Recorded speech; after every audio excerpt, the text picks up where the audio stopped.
Começa agora 98 Talks, conectando a 98 e a Rede Mais Record TV, da capital para as regiões Sul, Norte e Zona da Mata Mineira. 98 Talks, uma conexão direta da 98 Live com a Rede Mais Record TV. Na verdade, isso é um boicote o que está acontecendo, porque bota a vinheta, põe a cara do Luiz Fernando e quem vai abrir sou eu. Isso é um boicote inominável. Tem que falar a respeito disso. Já comecei me irritando com este boicote. Mas olha, aqui está entrando no ar o 98 Talks, um resumo de notícias com muita opinião, no oferecimento de Distribuir Higiene, produtos e soluções inovadoras em limpeza, higiene e desinfecção para sua empresa. É só acessar distribuirhigiene.com.br. Produção do 98 Talks, Vitor Duarte e Marcelo Oliveira. Você acompanha todas as notícias de Minas, do Brasil e do mundo no portal 98live.com.br. Quer participar conosco? Tem a aba chat do site 98live.com.br, pelo Twitter, com a hashtag Rede98Oficial, @Rede98Oficial, em todas as nossas redes sociais, e também Rede Mais HD, as redes sociais da Rede Mais, que está conosco, afiliada da Record TV, em mais de 200 municípios no interior do estado. Quer falar pelo WhatsApp com a gente? É o WhatsApp, claro, 31 99316 9898. Luiz Fernando Rocha, boa noite. Boa noite, Paulo Leite. O boicote que você está sofrendo é do Zoom, só para você saber. A gente fica aqui conversando antes de entrar no ar, aí o último que fala é geralmente o que está com a carinha lá no começo da live. Eu estou um pouco rouco, mas dá para a gente fazer o programa hoje. Espero que seja um programa como tem sido, fluido.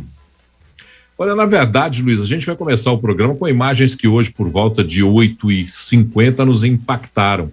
Quando nós recebemos as primeiras imagens na redação, ficamos assustados, porque era o Morro da Forca, em Ouro Preto, num deslizamento que, num primeiro momento, parecia ter engolido casa, ter feito um estrago fantástico. E o que aconteceu, na verdade, foi o deslizamento, que soterrou 2 casarões. Nós vamos falar um pouquinho sobre esses casarões daqui um minutinho, mas que, graças à ação pontual, precisa, dos bombeiros militares, da Guarda Municipal, da Defesa Civil de Ouro Preto, foi evitada uma tragédia muito maior. Toda a região foi evacuada numa velocidade incrível. Para quem não conhece, é uma região do centro de Ouro Preto. Fica em um local muito conhecido naquela região. Quem conhece Ouro Preto é a Praça Cesário Alvim, com Rua Diogo de Vasconcelos. Fica perto de uns casarões onde tem um centro de convenções, o Centro de Convenções de Ouro Preto, abaixo da UFOP, abaixo da estrutura da rede ferroviária que tem lá, da Vale, salvo engano, é a Vale quem opera aquela rede ferroviária ali. Enfim, 2 casarões históricos, eles pertencem à prefeitura. Nesses casarões funcionava um setor de tecnologia da informação. Não há vítimas, e isso é talvez a notícia mais interessante a ser dada. Mas quem está vendo as imagens agora pela live e pela Rede Mais HD, fica assustado, viu? Olha a proporção do que aconteceu em Ouro Preto nessa manhã de hoje. E repito, hein? Não fosse uma ação precisa dos bombeiros militares, da Defesa Civil e da Guarda Municipal, nós estaremos aí contabilizando um estrago, um dano muito maior, porque teria um número de vítimas a serem contabilizados. Luiz, a chuva parou e ela não está com tanto rigor, embora em alguns lugares continue chovendo. Mas agora, o tenente Pedro Ayrara passou para a gente um vídeo pela manhã explicando essa situação. A terra ainda não acomodou, né, Luiz? Nós temos que olhar isso com atenção. Paulo, Minas tem, nesse momento, mais de 370 cidades consideradas como situação de emergência por causa das chuvas e do período chuvoso, né? Que é aquilo que você falou. A chuva vai desabando, vai acumulando água nas encostas, vai acumulando água nos lugares que foram ocupados de forma irregular, em áreas de risco. Né? Essa área mesmo, onde estavam esses 2 casarões, um deles do início do século passado, é uma área de risco, considerada uma área de risco, segundo o prefeito de Ouro Preto, Ângelo Osvaldo. Ele disse que esses 2 imóveis estavam interditados há 10 anos. Quando ele era prefeito, inclusive, foram interditados. Diz ele que tinha projetos para recuperar aquela área, mas que esses projetos não foram feitos. Ângelo Osvaldo voltou ao cargo de prefeito em 2021. Né? Eu não chequei essa informação, mas foi uma informação que saiu da boca do prefeito. Agora, uma coisa interessante que difere esse episódio de outros que a gente viu. Eu vi hoje no WhatsApp, nas redes sociais, muitas críticas assim, mais um caso de negligência. E vocês que estão me ouvindo sabem, você sabe, Paulo, que eu sou um crítico contumaz de tudo, né? Eu sou chato pra caramba. Talvez por isso que eu esteja aqui. E eu sempre critico, especialmente o poder público, porque eu acho que eles têm obrigação realmente de se antecipar a problemas desse tipo. Mas o que o prefeito falou, que a cidade de Ouro Preto está dentro de um grande cânion, são 2 serras que formam um desfiladeiro, e a cidade realmente, para quem conhece Ouro Preto, sabe que é um funil, né, Paulo? A cidade vai descendo, é um funil, você chega por cima, você vai descendo na cidade até lá embaixo, a parte ali onde fica a estação ferroviária, bem lá embaixo, né? E Ouro Preto, por causa disso, tem problemas geológicos e por causa também das ocupações irregulares que deixaram a correr solta lá nos últimos anos. Nesse caso específico, nem tem ocupação naquele morro, mas eu sempre desconfio que uma coisa acaba levando a outra, né? Quando você mexe de um lado, você afeta do outro também, porque a terra tem que se acomodar. O prefeito disse que Ouro Preto tem uma carta geológica feita por técnicos há muitos anos, que mostra os pontos de risco da cidade e que esses pontos de risco sempre foram monitorados. E eu acho que a prova disso é que a rua estava fechada no momento do desabamento, né, do deslizamento da encosta, e não houve vítimas. Eu acho que a crítica caberia, como foi feita aqui, por exemplo, ao que aconteceu em Capitólio, ao que aconteceu em Brumadinho, em Nova Lima, na barragem que transbordou, quando o risco está lá e é desconhecido por quem deveria conhecê-lo. Nesse caso, parece que realmente era uma questão de tempo, já que não foram feitas as obras que deveriam ter sido feitas lá. Tem que se lembrar que a exploração do ouro, das minas do ouro, levou uma população a Ouro Preto numa condição topográfica, geológica, muito inadequada para a constituição de uma cidade. Ouro Preto, se você andar reto, você está subindo uma ladeira. Não tem jeito, Ouro Preto é ladeira atrás de ladeira. Se você for dizer para alguém, olha, depois daquela ladeira, você vai fazer o cara rodar a cidade inteira, porque é ladeira atrás de ladeira. O Ouro Preto tem essa característica. Olha, no século XVIII, já tem registros de deslizamentos na cidade. Tem um poema de Carlos Drummond de Andrade, de, salvo engano, início dos anos 50, 1951, salvo engano, um poema de Carlos Drummond de Andrade que retrata a instabilidade geológica de Ouro Preto. Olha que nós estamos falando do século XVIII, estamos falando de 1951 ou 52, isso, em que já se tinha uma característica como essa em Ouro Preto. E o inquérito foi aberto agora pelo Ministério Público Federal para investigar essa causa do deslizamento. A investigação foi aberta porque os imóveis atingidos são datados do século XVIII e fazem parte de um conjunto arquitetônico de Ouro Preto que é patrimônio mundial da Unesco desde 1980. O Ministério Público Federal quer apurar as circunstâncias em que aquilo se deu, pedindo inclusive esclarecimento dos órgãos que estão envolvidos na tutela dos referidos bens quanto ao motivo ou aos motivos desse incidente, a dimensão dos danos e os seus efeitos. E uma investigação também foi instaurada pelo Ministério Público de Minas Gerais. Claro é que essas investigações deverão acontecer. Não quer dizer que essas investigações apontarão na culpa de gestores públicos, na culpa de administradores daqueles imóveis. Essas investigações, essas apurações, podem, inclusive, levar ao entendimento de outras atitudes que devam ser tomadas numa cidade com as características de Ouro Preto. Agora, vou repetir, no século XVIII, já existem registros nos documentos históricos de Ouro Preto. No século XVIII, já se noticiava deslizamento de terra naquela região. E em 1951, um poema de Carlos Drummond de Andrade, aliás, poema que foi levantado pelo jornalista João Henrique do Vale hoje à tarde, que nos disponibilizou esse poema, falando a respeito da situação de risco geológico da cidade de Ouro Preto.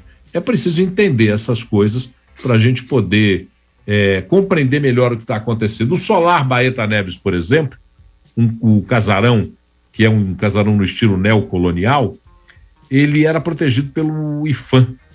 Em 2010, foi restaurado completamente. O custo da restauração ficou no valor de R$373 mil. E aquele local já era um local de observação por conta do risco geológico que apresentava o Morro da Forca, que fica atrás. E aí quem conhece ali, você subindo lá em cima, você vai ao Morro da Forca. Ouro Preto quem conhece Ouro Preto, aliás, é uma cidade lindíssima do seu ponto de vista da história que conta, mas que está pendurada nos morros. Pendurada, literalmente pendurada nos morros. Ô Paulo, Ouro Preto foi chamada por Dom Pedro I de cidade imperial, né? Ela era a capital da província de Minas Gerais, foi a capital da província de Minas Gerais, todo mundo sabe, o berço da Inconfidência Mineira e por aí vai. E ela foi tombada pelo Patrimônio Histórico Artístico Nacional, pelo IPHAN, há 82 anos, e foi tombada pela Unesco, né, o Instituto do Patrimônio Histórico Artístico Mundial, há 42 anos. Foi o primeiro conjunto arquitetônico do Brasil que recebeu essa honraria, que não é só uma honraria técnica ou simbólica, não. A Unesco coloca dinheiro, né? E aí eu não vou deixar de fazer, eu não vou só amaciar, né? Diz que nesse episódio agora eu acho que houve diligência. Nós estamos aqui, por exemplo, com um de nossos ouvintes aqui que está falando o seguinte, que um morador da cidade é que chamou a Defesa Civil quando sentiu que poderia haver o desabamento. Só que a Defesa Civil disse que monitorava aquele local já desde o final de 2021 por causa desse mesmo risco. Isso é uma informação oficial da Defesa Civil. O que acontece? Mesmo com o dinheiro do IPHAN, Ouro Preto esteve perto de perder o título de patrimônio histórico da humanidade, se não me engano, em 2012, quando teve um princípio de incêndio num casarão lá do centro histórico. Depois, em 2014, teve outro princípio de incêndio, numa cozinha de um restaurante lá. Em 2003, aí você vai se lembrar, Paulo, e nosso ouvinte também, nosso telespectador também, houve um grande incêndio no centro histórico de Ouro Preto que destruiu um casarão também centenário que existia ali. Então, esse tipo de evento pode ser evitado com alguns cuidados, especialmente na concessão de direito de exploração. Né? Esses casarões são usados como pousadas, como hotéis, como repúblicas, como restaurantes. Isso não pode acontecer de forma indiscriminada. O último incêndio foi em 2014. Pode ser que eles tenham aprendido alguma coisa com isso. É o tempo que vai dizer, né? Olha, Luiz, a gente tem que observar muito e essas questões de patrimônio, porque existem pessoas que têm... Eu já vi tanta bobagem na vida que eu fico até arrepiado. Viver muito tempo tem isso, você vai ouvindo muita bobagem. Hoje mesmo, gente dizendo, aquela velharia de Ouro Preto, hoje no Twitter, sem entender a importância que tem para a compreensão da história da humanidade e da nossa história. Ignorância, né, Paulo? O Sapiens de Minas Gerais, nós, os humanos são mais antigos, mas os Sapiens de Minas Gerais só existem por aqui muito por conta de Ouro Preto, que resume um pouco como foi a chegada dos portugueses, antes ali já habitados em algumas regiões um pouco mais distantes por tribos indígenas, mas para os portugueses que aqui chegaram, a contribuição dos negros, a contribuição de outros trabalhadores que vieram para as minas do Ouro Preto, a importância que tinha Ouro Preto para o Império, a Inconfidência Mineira, o primeiro movimento de rebelião no Brasil contra o Império Português pela cobrança do quinto. Fosse hoje, nós teríamos que fazer uma rebelião muito maior, porque o quinto estava até bom. Se os impostos fossem cobrados só pelo quinto, nós estaríamos lucrando. Hoje eles cobram muito mais da gente. O Império de Brasília cobra muito mais dos cidadãos do que só o quinto. Nós podíamos, se fizéssemos hoje uma rebelião, uma inconfidência, seria porque estamos sendo achacados em muito mais.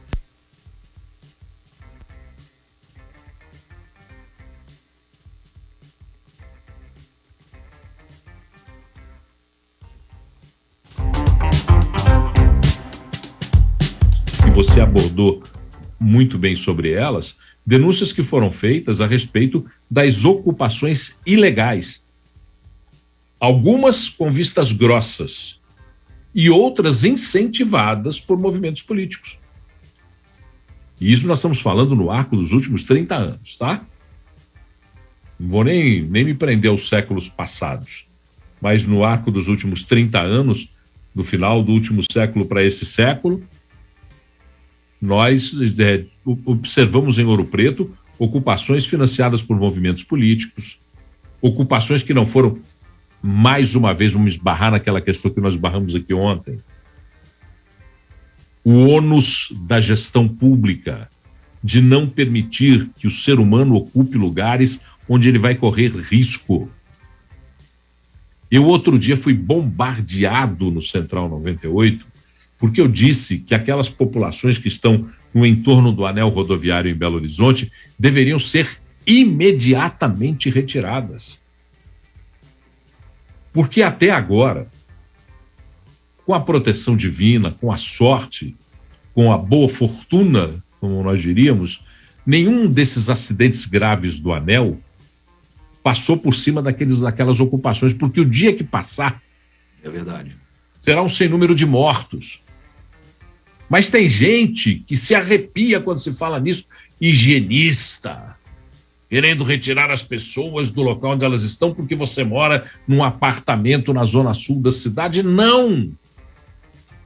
Essas questões têm que ser entendidas, e Ouro Preto foi alvo dessas ocupações, sim.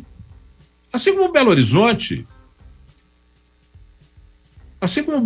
Quando eu cheguei em Belo Horizonte, na minha chegada em Belo Horizonte, um candidato a prefeito trouxe gente do norte de Minas para ocupar áreas periféricas de Belo Horizonte para pegar voto. Essa história é conhecida. Contagem também. Eu acho que esse caráter até étnico, racial ou geográfico das ocupações, eu entendo o que você está falando, eu sei que você não disse isso, né? Mas algumas pessoas colocam dessa forma. Eu acho que assim, não faz muito sentido, porque as ocupações ocorrem, na verdade, em qualquer grande centro, né? Às vezes nem em grandes centros, às vezes em centros urbanos, não precisa nem ser grande, né? Mas o Rio de Janeiro, por exemplo, a chegada do Rio de Janeiro é um horror. A chegada de São Paulo é um horror, né? Pela serra aqui da Cantareira é um horror. A chegada do Rio de Janeiro pela Avenida Brasil é terrível. A chegada de Belo Horizonte pelo anel rodoviário, para quem vem do Espírito Santo, é um horror, porque tem aquelas casas lá. Mas eu acho pior do que o discurso é o contrário. É o tanto que as pessoas que moram ali são invisíveis, de uma forma geral. Morre-se gente quase todo dia atropelado que mora ali. A gente não fala mais a respeito disso. A imprensa não fala porque é banal. Foi banalizado. Todos os dias tem alguém atropelado no anel rodoviário. E a gente finge que não vê, na verdade, por conveniência, mas também porque fica chato ficar todo dia falando a mesma coisa. Quem tinha que estar de olho nisso, quem tinha que ter uma solução para isso, não tem. E muitas daquelas pessoas não querem sair dali. Não sei se é o caso de Ouro Preto. Nós falamos sobre isso mais cedo no nosso grupo do WhatsApp, mas eu realmente não conheço o suficiente da estrutura geopolítica, social de Ouro Preto para dizer que é o caso de lá. Acredito que seja como é em qualquer lugar, né? Tem pessoas que não querem sair. Se tirá-las de lá, elas vão voltar para lá. No caso do anel rodoviário, tem muita gente assim. Não, com certeza. Mas é o ônus da política e da gestão pública. Gestor público não pode só querer bônus, não. Só querer fazer ato político, sair na foto, inaugurar a obra. Não é essa a função do gestor público. Até porque, por exemplo, esgoto, o gestor público não inaugura. Por isso que não faz, né, inclusive. Por isso que não investe nisso. Mas eu vou pedir licença para você, porque Belo Horizonte foi impactada hoje pela manhã com uma maracutaia sem tamanho das empresas de ônibus que retiraram, anunciaram que duas das empresas que fazem parte das empresas que prestam serviço de transporte coletivo em Belo Horizonte retirariam seus veículos de circulação, alegando colapso financeiro e a falta de dinheiro para pagar o óleo diesel que esses ônibus usariam. Coincidentemente, uma dessas coincidências absurdas, todas as linhas retiradas serviam à estação que tem o maior volume de passageiros em Belo Horizonte, que é a Estação Barreiro. Uma coincidência.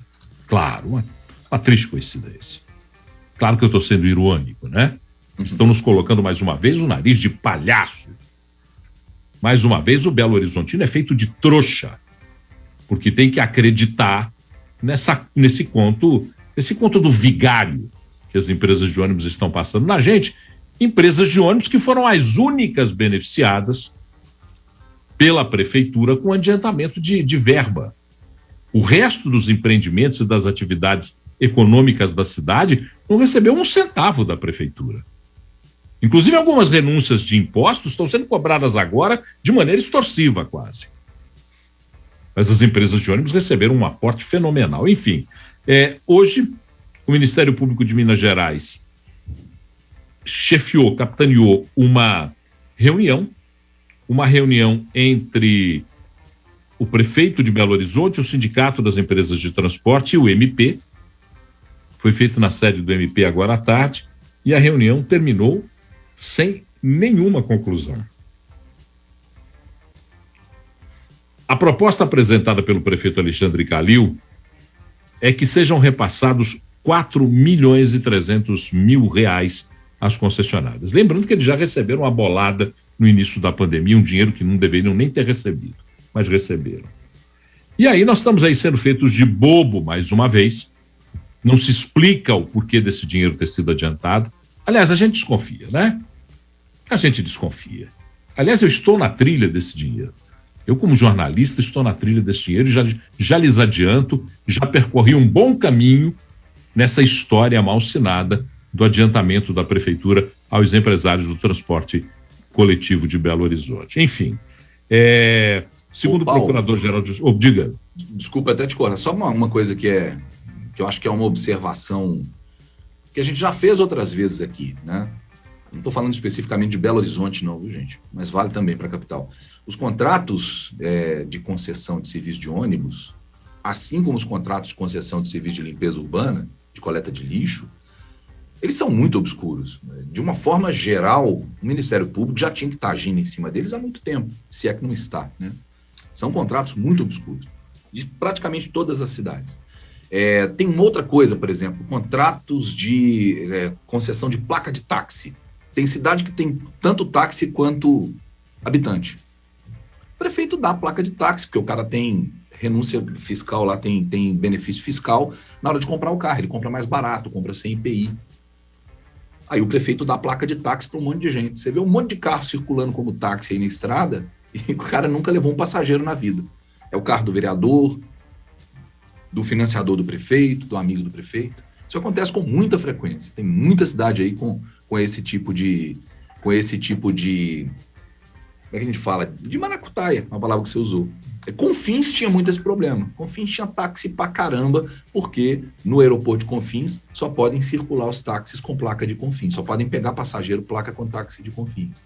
Então tem táxi quase tanto quanto população. E isso o Ministério Público tem que ficar de olho.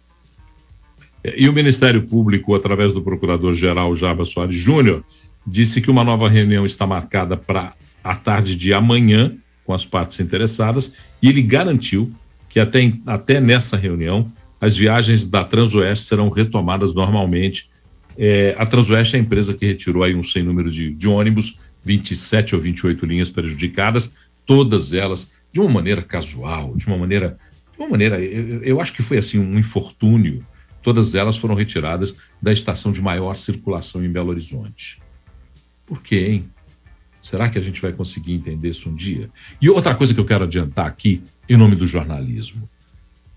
O Sindicato das Empresas de Transporte, o SETRA, já foi provocado à discussão, provocado no sentido pleno da palavra, convidado para a discussão, e nunca vem. A discussão do SETRA nunca é pública, nunca é com a imprensa. Eles preferem passar notas oficiais. Notas oficiais que devem ser redigidas por um computador. de tão burras que são. Porque fosse alguém com sensibilidade, não passaria aquelas notas oficiais. E é assim que se porta o Sindicato das Empresas de Transporte. E o prefeito Alexandre Calil, hoje na coletiva, e eu vou falar isso aqui no Talks para que fique bem claro, o prefeito Alexandre Calil, hoje na coletiva, encerrou a coletiva por conta própria, sem responder às perguntas feitas pela imprensa. Isso é um hábito do prefeito Alexandre Calil. Uma irritação desnecessária do prefeito Alexandre Calil. O prefeito, quem conhece o prefeito Alexandre Calil, sabe que ele tem um jeito mais explosivo, mas ele não era descortês até então. Ele tinha aquele jeito explosivo de mas ele começa a ser agora descortês. Ele encerra uma coletiva de maneira descortês com a imprensa, sem responder às perguntas que eram feitas. E é bom registrar isso, porque uma das funções do gestor público, excelentíssimo senhor prefeito municipal de Belo Horizonte, Alexandre Calil, uma das funções é a relação com a imprensa, que representa os interesses da sociedade na conversa com os políticos. É só para a gente esclarecer essa questão. Podemos andar em frente? Podemos, né? Claro, devemos. Vamos trazer ouvinte, você tem ouvinte aí? Eu tenho uns aqui que eu estou vendo aqui.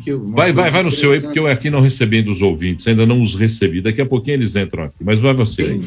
Quem falou essa questão da defesa do morador que avisou foi o Zezinho de Souza. Ele só ressalta aqui que lá no prédio não funcionava o TI da UFOP, que você falou isso realmente na nota, mas lá estava interditado já há 10 anos. Fala que esse casarão que caiu fica em frente ao centro de convenções da UFOP, onde estavam sendo arrecadadas ajudas, doações para cidades que precisam por causa da chuva. Isso é interessante, eu não sabia disso. O Haroldo Maquinista fala que o trecho de estrada de terra, de ferro que passa lá em Ouro Preto é operado pela Vale, é o trem turístico que liga Ouro Preto a Mariano, que a linha está interditada por causa de barreiras, também de risco geológico. O Rodrigo, não é o nosso Rodrigo, é outro Rodrigo, ele fala sobre essa questão do anel rodoviário, Paulo, que a habitação deve ser encarada como política pública. O ônus só existe se a desocupação for autoritária. E o Fábio fala que é uma novela essa história das empresas de ônibus, com boas participações aqui no nosso chat da 98. O ônus que eu digo o ônus que o gestor público tem é de tomar atitude. Porque quando o gestor público disser desocupe-se o anel rodoviário em ocupações ilegais, uma horda, um sem número de defensores do absurdo vai aparecer. Pode ter certeza disso. Como 2 e 2 são 4. Vão surgir debaixo da terra esses caras. Os defensores do absurdo vão dizer, política higienista, tirando os moradores do entorno do anel. A gente sabe quem são os que fazem isso. Aliás, nem é bom ficar dando muito cartaz para eles. Nós sabemos quem tem essa prática perversa, antiga, maldosa, politiqueira. Porque não é transparente, porque não propõe. O grande problema que eu vejo, outro dia o Claré até falou isso, estou com saudade do Claré aqui no programa, estou falando dele agora. O Claré falou isso no grupo. Diz que o pai dele uma vez falou para ele, a gente precisa ser o advogado do diabo, mas precisa ser o advogado do anjo também. Então não adianta nada você chegar e quando um prefeito toma a decisão de desocupar, de tirar ocupações ilegais numa área em que as pessoas estão correndo risco com suas vidas, você chegar lá e agir como o advogado do diabo. Não! Higienismo, prefeito autoritário, a polícia militar está lá arrancando os pobres moradores. É assim que eles agem. Mas não fazem a função do advogado do anjo. Esses moradores estão lá correndo risco. E vou voltar a repetir aqui, eu não estou torcendo para que isso aconteça, não. Não estou torcendo para que isso aconteça, que até agora, com a graça de Deus, não aconteceu. Mas o dia que um acidente acontecer, lambendo aquelas ocupações, eu quero ver esses defensores de onde eles vão sair. Ou se eles vão voltar para o esgoto. Vamos lá. Senão aí eu já começo a falar bobagem demais, vou perder meu emprego daqui a pouquinho. Bom, as crianças entre 5 e 11 anos devem começar a ser imunizadas contra a Covid-19 aqui em Minas Gerais no próximo sábado, foi o que disse o secretário de Saúde, Fábio Baccheretti. Ele concedeu uma entrevista coletiva hoje. A primeira remessa das vacinas infantis da Pfizer serão entregues às 8h15 da manhã de amanhã em Minas Gerais. São 110 mil doses que chegarão a Minas Gerais. Municípios da Grande BH já recebem o primeiro lote na sexta-feira. E as cidades do interior receberão esses imunizantes no sábado, de acordo com aquela distribuição proporcional, no número de crianças em cada município, a distribuição proporcional. O governo federal recebeu mais do que as doses previstas. Eram previstas 3.700.000 doses, mas o número foi elevado para 4.300.000 doses. A vacinação em Minas vai seguir o Programa Nacional de Imunização, prioridade a indígenas, quilombolas e crianças com comorbidade. Não terá prescrição médica obrigatória, mas o acompanhamento de um médico na condução da decisão da vacina foi recomendado pelo Ministério da Saúde. Diga lá, Luiz. Não vejo muito mais até o que a gente falar sobre isso, não. O Minas está fazendo o que tem que fazer. Nós reclamamos que não havia um plano traçado há mais tempo de vacinação. Agora tem, o plano está aí, independente das bravatas que são ditas de cima para baixo aí sobre a vacinação. Ela vai ocorrer, leva quem quiser, não é obrigatório. Não tem muito o que dizer sobre isso, né, Paulo? Eu acho que as pessoas, esse mimimi, essa birra toda aí, com um negócio que não é obrigatório, de um cara como o pastor Silas Malafaia de chegar a chamar de infanticídio a vacinação infantil, uma irresponsabilidade que poucas vezes eu vi na minha vida, não tem o que falar. Acho que, como não é obrigatório, leva quem quer. Agora, assume o risco em casa, assume o risco fora de casa, e se Deus quiser, vai estar guardado, porque nem todo mundo que faz cagada merece o resultado da sua cagada, mas tomara também que não cause resultado ruim para outras pessoas, né? O que disse o Malafaia? Ele chamou a vacinação infantil de infanticídio. Então ele cometeu um imbecilicídio, que sempre lhe é peculiar. É peculiar esse senhor cometer imbecilicídios. Ele cometeu mais um desses Eu lembro da recomendação do Boechat feita a ele anos atrás aí do sim. Eu também lembro dela. E ele não aprendeu a lição. Busquem no Google. Busquem no Google e vocês saberão. Bom, a Secretaria de Estado de Saúde vai aumentar a testagem de Covid-19 nos municípios que foram afetados pelas fortes chuvas das últimas semanas. Fábio Becquerete também, na coletiva de hoje, falou sobre isso. Ele tem uma preocupação muito grande, que é o convívio entre os desabrigados e os desalojados. Isso pode gerar um surto da Covid-19, do coronavírus, nas cidades atingidas.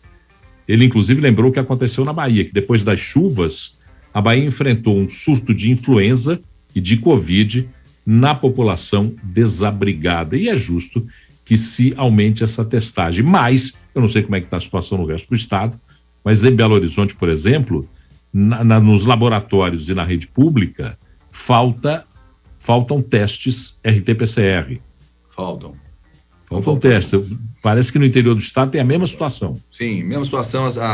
Os centros de saúde estão lotados. Acho que a diferença, Paulo, eu vi um desses especialistas também aí ontem, dizendo que o sistema de saúde do Brasil vai entrar em colapso daqui a 2 semanas. É a mesma coisa que falaram lá atrás, e realmente nós passamos por um período muito complicado no ano passado, especialmente. O pico da pandemia foi em julho do ano passado, mas o que está se desenhando agora é uma grande busca ambulatorial, né, talvez, e principalmente eu acredito nisso por causa da vacinação avançada. Então as pessoas estão tendo quadros de menos gravidade, também talvez por causa da própria variante Ômicron. Então é uma grande busca ambulatorial, mas os leitos ainda não estão dando esse sinal de alerta da forma como eu já vi alguns especialistas e especialistas, entre aspas, alardeando por aí. Eu tenho muito cuidado com o que eu leio, sabe? Eu tento ler pontos de vista distintos, avaliações distintas, para não cair na armadilha de acreditar só naquilo que eu já confio. Eu aconselho que as pessoas que estão em casa nos ouvindo façam a mesma coisa. Não vai só nas fontes que você costuma se informar, não. Vai em outras também. Aprende a dar ouvidos para o contraditório. De repente, ali alguma coisa vai te acender uma luzinha e você vai conseguir ponderar, em vez de só atacar, que é o que está acontecendo muito hoje, né, Paulo? A gente tem que ter o hábito de ler, de se informar 360 graus. Essa é uma observação que eu faço e uma dificuldade que eu vejo quando as pessoas começam a trocar informação com a gente. Porque as pessoas leem textos, leem informações dentro da sua própria bolha.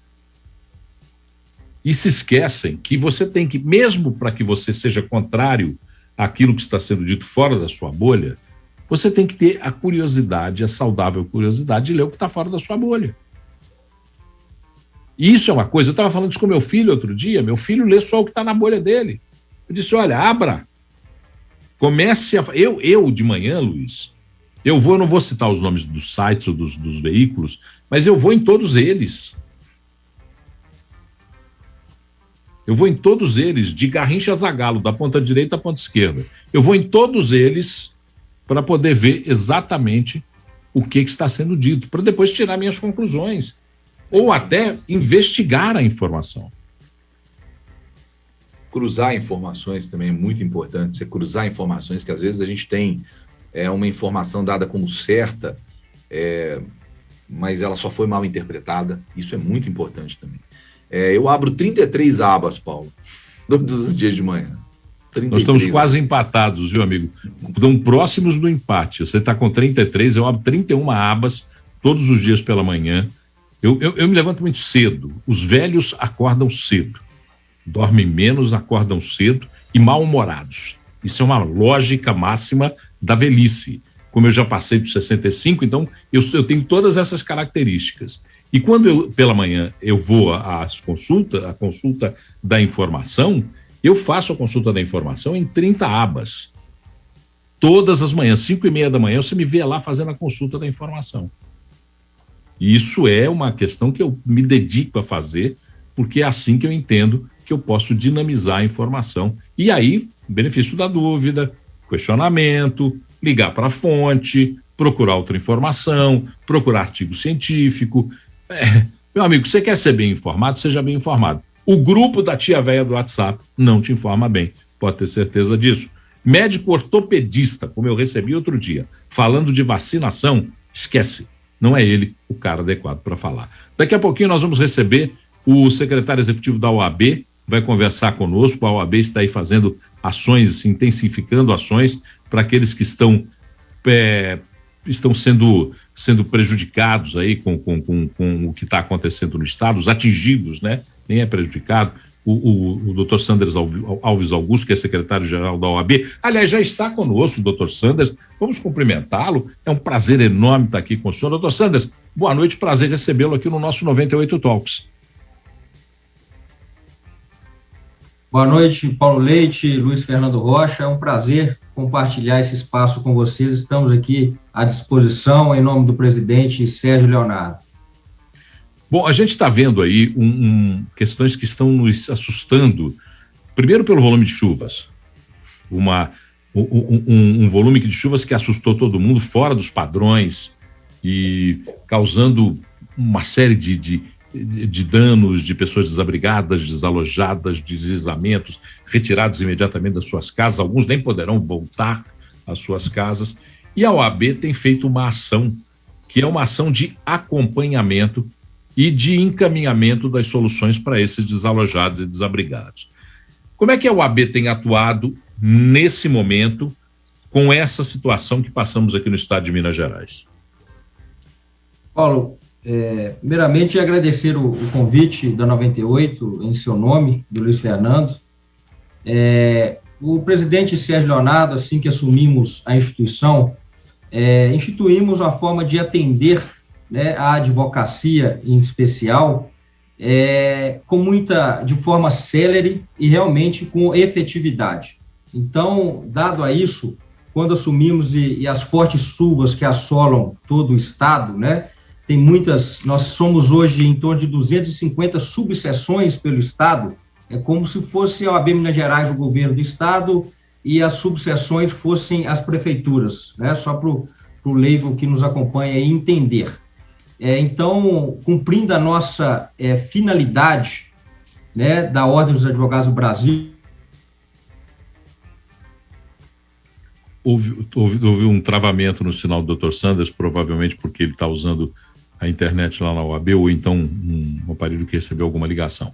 A gente vai aguardar. Dos direitos humanos, ação da justiça, né?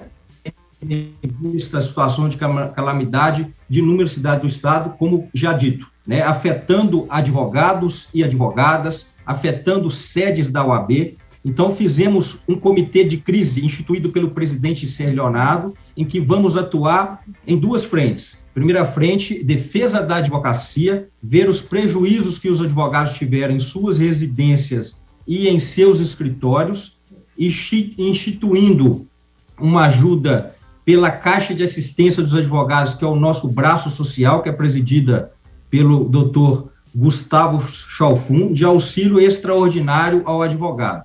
E as nossas comissões temáticas, Paulo, que é a Comissão de Meio Ambiente, Direitos Humanos, Direito do Consumidor, Direitos dos Animais, essas comissões temáticas acompanharem cada fato que acontecer nas localidades, acompanhando os órgãos públicos que têm feito atendimento, de forma a fiscalizar também o que está sendo realizado dentro desses municípios mineiros. Doutor Sanders, boa noite. Obrigado por atender o nosso chamado aí também. Vou aproveitar para deixar até um abraço para o meu amigo Gustavo Chalfun, que é daqui de Varginha, vargiense, da nossa região aqui. Começou um trabalho legal com vocês aí agora na OAB. Nós demos semana passada, na nossa área de cobertura aqui, o que aconteceu em Salinas, por exemplo, né, e que houve uma atuação rápida também, principalmente socorro aos escritórios de advocacia, como o senhor bem relatou aí. Só queria dizer para o senhor que um pedaço do que o senhor falou ficou apagado aí, porque a sua live deu uma travadinha aí, mas se você já disse isso, eu vou te pedir desculpa por te perguntar de novo, mas é importante. Quais são os direitos das pessoas, de um modo geral, da população de um modo geral, das pessoas que foram atingidas pelas chuvas? O que elas podem recorrer? As pessoas não vão processar São Pedro, que é o culpado na visão ou nas declarações da maioria dos prefeitos, né? Qual é o direito que uma pessoa atingida pela chuva tem e como ela pode buscar esse direito? Luiz, boa pergunta. É uma pergunta até bem ampla, né, Luiz? Porque nós vamos ter que avaliar aí cada caso, né, se tem responsabilidade objetiva ou subjetiva do município em relação ao local em que a pessoa estava. Vamos citar um exemplo simples aqui, né? Se a pessoa já tinha feito uma denúncia na prefeitura de um local que estava com risco de deslizamento e era responsabilidade do ente público realizar as obras ali. Vamos lá, caiu lá o desabamento em Ouro Preto, acompanhei vocês um pouco aqui. Então, é uma responsabilidade objetiva, porque teve a denúncia da pessoa. Agora, vai ser caso a caso, né? Se tinha realmente as devidas providências tomadas pelo órgão público em relação ao que ocorreu, né? Como você disse, é um desastre de proporções a serem avaliadas agora, neste momento, né? Então, eu sugiro que cada localidade, Luiz, que o cidadão procure um advogado, uma advogada, para se inteirar até mesmo da legislação local, se inteirar daquilo que o órgão local tem feito em relação à comunidade, né, puxar um histórico para a gente poder avaliar cada caso e tomar cada medida. Por isso, as nossas comissões, né, temáticas ficarão à disposição. Em reunião realizada, a primeira reunião do comitê, que realizamos ontem, com todo o Estado de forma virtual, foi determinado que os nossos servidores da instituição vão, in loco, fazer inspeção em relação à advocacia e os prejuízos, e as subseções, através dos seus presidentes e as suas comissões locais, acompanhadas por nós, irá também verificar a questão dos direitos dessas pessoas atingidas em cada localidade. Doutor Sanders, a gente observa, e uma das questões que a gente sempre observa depois de catástrofes climáticas, de acidentes ou incidentes, ou até de crimes ambientais que prejudicam pessoas, a gente observa uma lentidão muito grande na reparação dos danos. É muito lenta a reparação dos danos e a gente começa a ver o descrédito que aquela pessoa que foi prejudicada tem com relação à operação dos seus direitos de ter os seus danos reparados. Há como agilizar isso no seu entendimento como operador do direito, da justiça, do direito particularmente, há como agilizar isso, como ser mais célere nessas providências tomadas? O Paulo, partindo de empatia, sabe? Eu acho que falta muito isso ainda em alguns seres humanos. Vamos lá, no desastre de Brumadinho, imediatamente foram tomadas medidas, claro, depois de um desastre de Mariana, em que nós vivemos até hoje, uma dificuldade. Estive a Mariana agora há pouco tempo dando posse lá à subseção de Mariana, e os colegas relatam que a cidade está ferida, né, sofrendo até hoje as consequências. Em Brumadinho, as medidas foram mais ágeis, mais céleres, né, quando a advocacia, a Defensoria Pública, o Ministério Público atuaram de forma conjunta para resolver. Mas teve ali também, de certa forma, uma boa vontade da empresa em colaborar. Então, eu penso que há muito esse fato, sabe, Paulo, de quem realmente cometeu o ato de colaborar, né, nesse ponto. A gente não pode, a gente acaba levando para a justiça, mas a justiça vai seguir o seu trâmite legal. Tem uns prazos a se cumprir no judiciário, então acaba demorando. Então, o que a gente precisa é criar formas de mediação desses conflitos, de conciliação desses conflitos, para que a gente possa reparar o dano às pessoas. As pessoas não estão ali para se locupletar do que ela perdeu, do dano material que ela teve, né? Da vida nem se fala. Então, falta muito isso, sabe, Paulo e Luiz? Empatia para que a gente possa solucionar as questões de forma séria em relação à mediação, à conciliação, repito aqui, que é muito importante. Agradecer ao doutor Sanders Alves Augusto. Só uma observação, Paulo. Opa, desculpa, uma observação em cima disso que o doutor falou. Desculpa, eu até tinha falado com você já, mas uma coisa importantíssima é que o judiciário brasileiro, como ele permite uma quantidade quase sem fim de recursos... Travou aqui? Não, o senhor está conosco aqui. De recursos e protelações...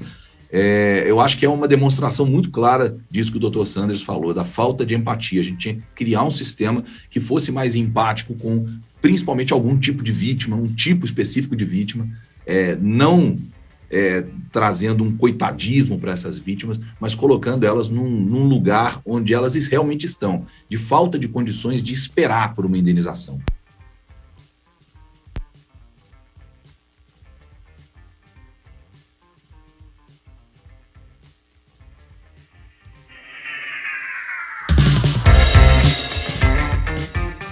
As pessoas não podem esperar. Quem perdeu tudo por causa da chuva tem que ter algum retorno mais imediato. Então, o sistema judiciário brasileiro podia ser um pouco mais empático, né, doutor?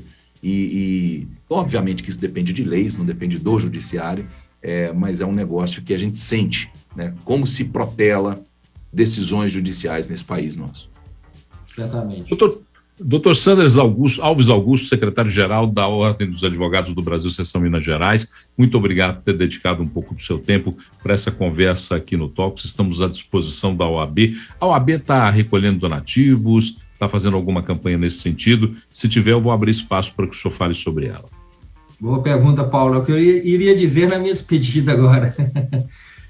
Paulo, nós estamos com a campanha em todo o estado de Minas Gerais, a seccional, a OAB de Minas Gerais, a Caixa de Assistência, junto com cada subseção em cada cidade. Então, é uma campanha estadual. Cada subseção, além de receber os donativos, recebe também doações via Pix. E aqui na Caixa de Assistência também está recebendo doação via Pix. Todas as informações estão no site da Caixa, no site da OAB de Minas Gerais, oabmg.org.br. E estamos direcionando para cada região. Às vezes, por exemplo, Contagem faz o recolhimento, Belo Horizonte faz o recolhimento, mas não tem aqui os atingidos, afetados, na proporção que tem no Vale de Jequitinhonha. Então, nós conseguimos um transporte para levar até a região mais afetada todos os donativos que recebemos. Muito obrigado, doutor Sanders Alves Augusto, secretário-geral da Ordem dos Advogados do Brasil. Uma boa noite, obrigado por ter conversado conosco nesse tempo aqui no Talks. Obrigado, Paulo. Luiz, a Seccional Mineira estará aqui sempre de prontidão para atender toda a advocacia mineira e atender também o chamado de vocês. Muito obrigado, um forte abraço. Grande abraço. Luiz, vamos continuar nossa prosa aqui, porque o governador de Minas Gerais, Romeu Zema, ele quer acabar com a bandeira da escassez hídrica no estado. Ele, nas redes sociais, hoje divulgou um desejo dele, ele classificou a situação vivida por Minas Gerais como um cenário de guerra, pediu solidariedade com os mineiros, e o pedido será feito ao ministro de Minas e Energia, Bento Albuquerque. Ele disse que não pode ser penalizado com um custo determinado pela Câmara de Gestão Hidroenergética e aplicado pela ANEEL.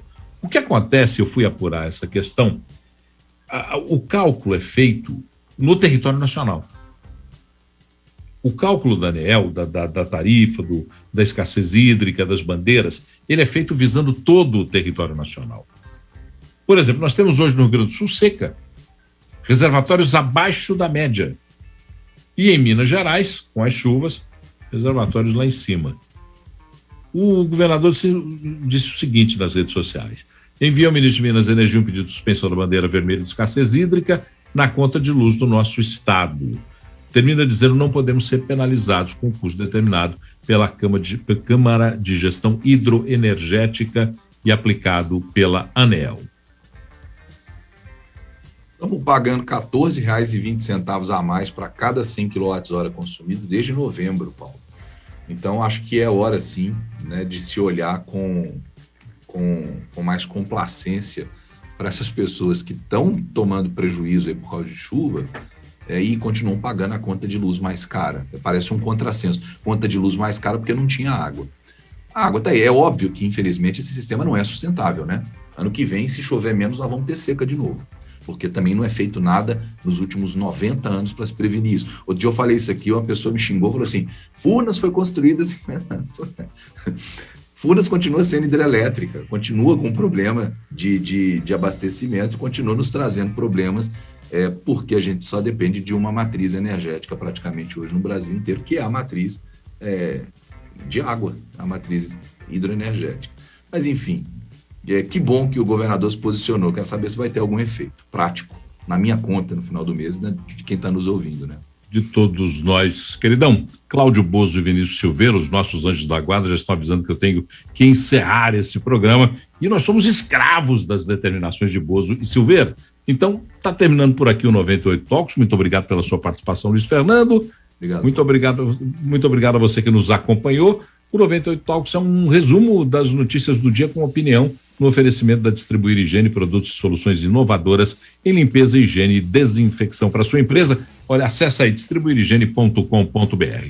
Para quem está na Rede 98, Rádio 98 FM e nos nossos canais Live 198, 698 e aplicativo, você fica com a Arena. Para quem está na Rede Mais HD, vem aí o Jornal da Record. Boa noite. Até amanhã. Nós estamos de volta às 7 da noite. Termina aqui 98 Talks, conectando a 98 e a Rede Mais Record TV, da capital para as regiões Sul, Norte e Zona da Mata Mineira.